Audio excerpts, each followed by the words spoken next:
Если посчитать, какой ущерб нанес ковид, то, наверное, будем говорить, за 2 года, да?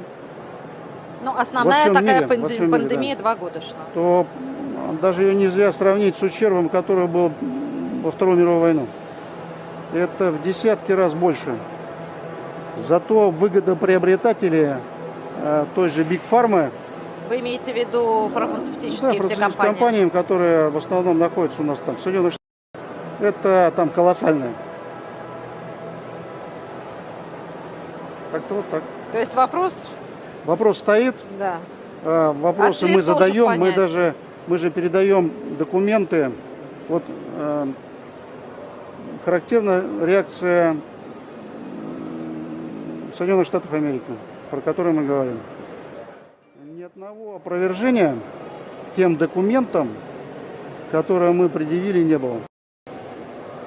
Мы передали документы, это более, наверное, 2000 листов в Организацию Объединенных Наций. Какой ответ пришел?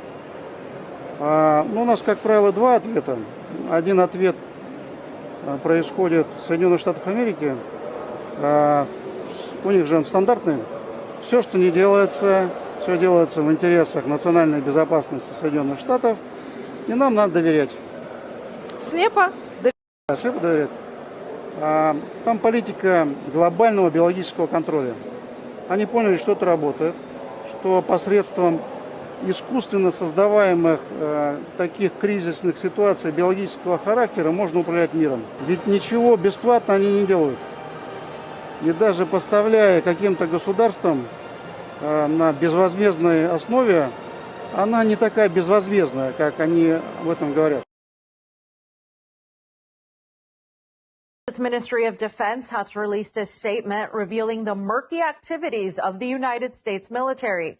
The ministry says that Washington's Office of Pandemic Preparedness and Response Policy searches for virus mutations to then use them to further its own interests.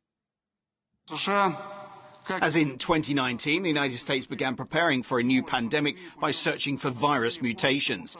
We do not exclude the use by the United States of these so-called defensive technologies for offensive purposes, as well as for the purpose of global management by creating crisis situations of a biological nature. According to the ministry, Washington has been amassing various pathogens from its direct involvement with various biolabs around the world, which they say are for research and preventative measures, but Russia's defense ministry is not buying that. And they point out that whenever the Pentagon, for example, is interested in any pathogens, be it COVID-19 or avian influenza or the African swine flu, they later somehow end up becoming pandemic. And who stands to benefit from this? As we've seen time and time again, it's American pharmaceutical companies.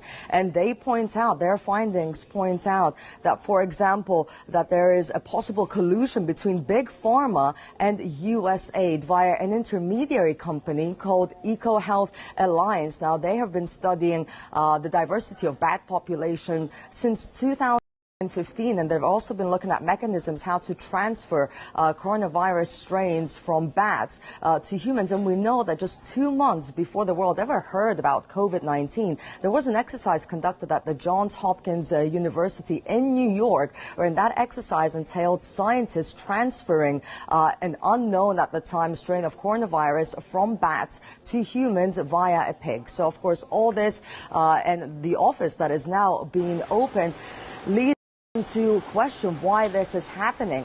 And of course, they also point out that the U.S. government, for example, in May this year said that there is no longer a public health emergency when it comes to COVID. Joe Biden himself last September said that the COVID pandemic is over. Yet this July, they are opening this Office of Pandemic Preparedness and Response Policy, which is led by a man who is a military combat surgeon and retired Air Force Major General. Why?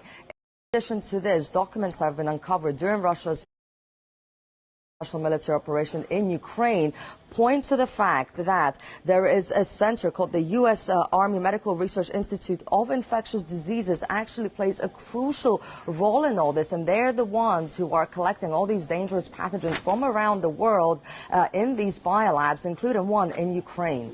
The US Army Medical Research Institute for Infectious Diseases has been involved in US biological programs in Ukraine. Thus, representatives of the institute actively led projects codenamed UP1 and UP8. As part of these projects, the possibility of using arthropods to spread Rickettsia, tick-borne encephalitis virus, as well as causative agents of Crimean Congo hemorrhagic fever and auto-hunter viruses was studied. That's why Russia's defense ministry believes that Washington is preparing to establish biological control, sort of using defense technologies for offensive purposes to create biological crisis conditions and situations. And also there's added concern about the people involved in all this. For example, Dr. Anthony Fauci, America's leading doctor, who was the head of the National Institute of Allergy and Infectious Diseases. He has reportedly made a lot of money from this pandemic, and he's also the one who was adamant that when it comes to COVID-19, it came about naturally. We have labs in Ukraine because we're developing bioweapons. So they transferred the authority for biosecurity to one agency in the HHS called the National Institute for Infectious and Allergic Diseases, run by Anthony Fauci. So Anthony Fauci got all the responsibility for bioweapons development.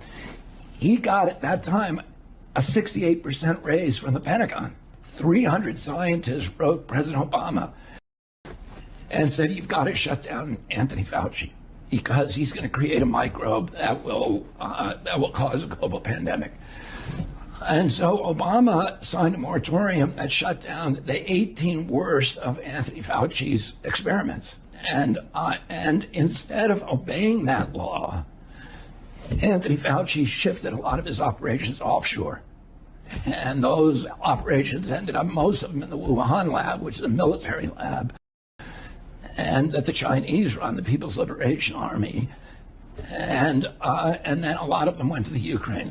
There will be those, of course, who will say that these are just all conspiracy theories or Russian propaganda, but we are talking about specific examples, specific organizations, and let's not forget that Washington has itself admitted that it does have biolabs, including in Ukraine. And again, let's not forget just how terrified they were at one point in case their research there falls into the wrong hands, and how catastrophic that may be if it falls into Russian hands. So what that research there was all about, perhaps this is what we're talking about.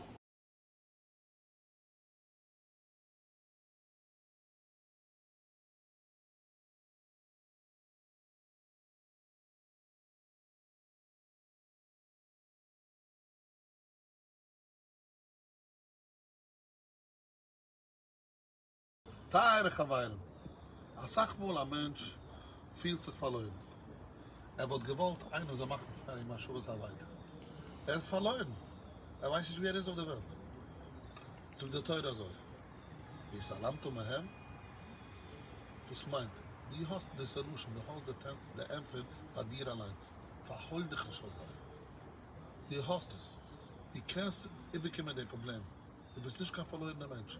Aber der Rösch Rico ist, solange das ist so zu forschen, haben es zu forschen, ist zu sehen, die